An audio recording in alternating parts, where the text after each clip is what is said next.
Hello and welcome to Rolling with Reviews. I'm Will, and with me as always is the beach bunny herself, Sarah. And today we're doing a review of Longboard. Sarah, tell us a bit about this game. All right. In Longboard, players draft and trade surfboard pieces as they attempt to build the tallest and most surfboards.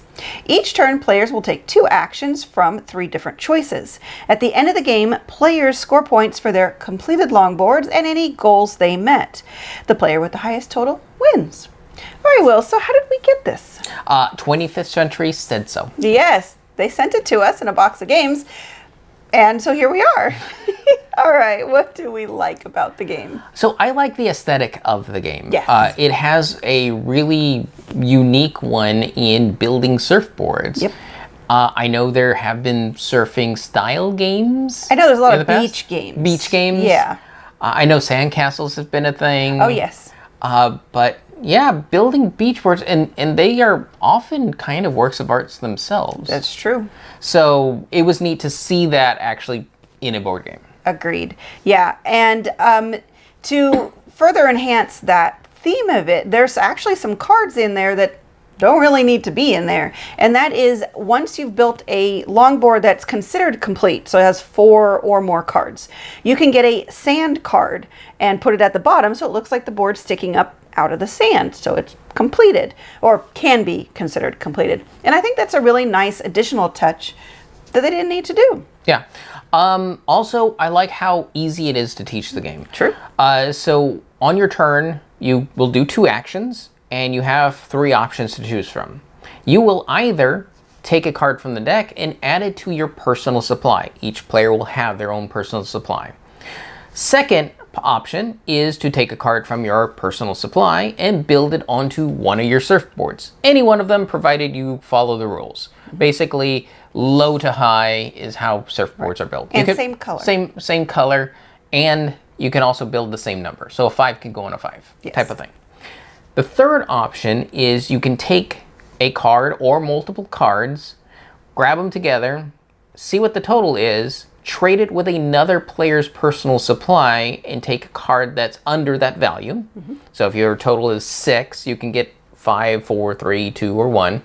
Trade it with that person, grab that card, and immediately build it onto your surfboards. Yep. One of your surfboards. Those are your options. Yeah. And then to trigger the end of the game, you have to complete 4 boards or more, and one of them has to have 7 cards. But the neat thing is the player can choose whether to end the game or not. If they don't, then the game continues until someone meets that criteria and decides to end the game. If you're playing with goal cards, then you score those goal cards and your surfboards, and there you go. Yep. Okay, so what do we not like about the game? I had a tough time being invested and motivated to do anything. Yeah, maybe it's just the fact that we're not that interested in number games. As much as we like the theme, it doesn't completely connect with what you're doing in the game. I think also if we were more backstabby type players, True. trying to position the other person into a less favorable situation, Yeah. that might be the difference here. Right. I can't be sure though, because Yeah, I mean, I'm definitely one of those Care Bear people, but even then, here it didn't, I mean, yes, you could play it very backstabby to purposely make the other person in a poor position. But for me, I did that taking, trading. I kind of see it more as buying.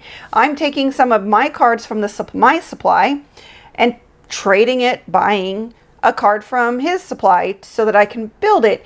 It just felt like an extra step to access another supply of cards. It didn't really feel like stealing, because stealing usually doesn't involve any type of payment. yeah, unless you're playing with a goal card that specifically references your supply pile, there's no ownership over that. No, not really. And once you start building boards, there's no game interaction with that. You can't mess with anyone's work. No. And then there's 3 actions, but drawing a card is kind of boring. Putting a card from your supply onto one of your boards is kind of boring. So the only interesting action you can take is that slightly mean trading action. And I think I'm with Will, is I'm just not all that motivated to do those. Yeah. So then the motivation became, how can we end the game the fastest? Yeah, and thankfully Will got that down and he got it over. And I said, oh, thank God. Thank you, Will, for ending it. Because I just was like, okay, I take a card, put it in my supply. Okay, I'll take a card for my supply and put it on my board. And I hardly did the tradey one unless Will definitely had a card I wanted to try to improve my boards. But yeah. Yeah. Yeah, that pretty much covers what we didn't like about it. Okay. But who do we think this game is for then? I think this game might be for those who maybe their entire card playing experience are just using basic playing cards. Yeah. So spades and hearts and things like that. This would be a nice step up to show them there's something more out there and it won't scare them. True. Yeah, this is definitely a very light, casual game. For me, if I was still meeting with my coworkers at lunch, not working from home, this would be one I'd try with them. And I think they might enjoy it, at least enough for a casual lunchtime experience where you're talking and eating and playing a little game. I actually think this would be a really good choice. Yeah, if you're choosing players who honestly can't handle a heavy rule game. set. Right. They need something very, very simple. This could fit that bill. Yeah, agreed. All right, so our rating. Our ratings. So for our ratings, we each have 1d6 worth of ratings to give. 1 is low, 6 is high. We give a number, a reason why, add them together, and see what it rolled for us. Sarah, what did Longboard roll for you? It rolled a 2. I don't think it's a bad game. I think it's got a very specific audience. I'm not currently part of that audience. So I don't think it's a terrible game. It's just not one I currently have a need or desire to play. Like, again, if I had my coworkers still, I would take this to work, play it with them, and that might improve my rating, because if they have fun with it, then I would have fun with it because I'd be seeing them have fun. And I always really enjoyed it when my coworkers were having fun, because that meant that I, as the game facilitator, was doing a good job. So I think this has very specific audience, and yeah, I'm not it. Yeah, for me too, as well. Same reasons. Yeah. It doesn't fit what our needs are, but I see it being possible to fit very nicely for some people if they have the right situation. Yeah. They're maybe introducing new people to board games, or they have that game group where you need something light enough and you know that the people around you, they're not hardcore gamers, they're barely gamers. Yeah. You barely got them to agree to play this with you. Right.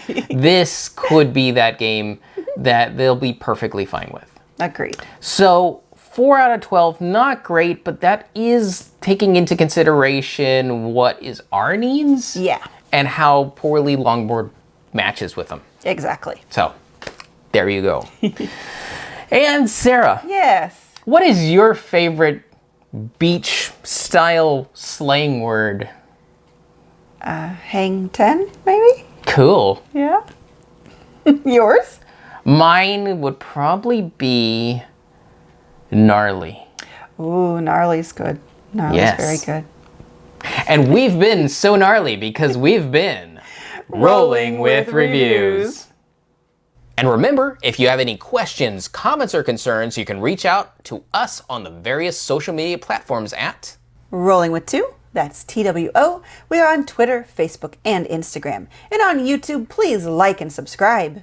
And if you have time, check out the other content Nanaman has found for you, because remember, he's rolling with you.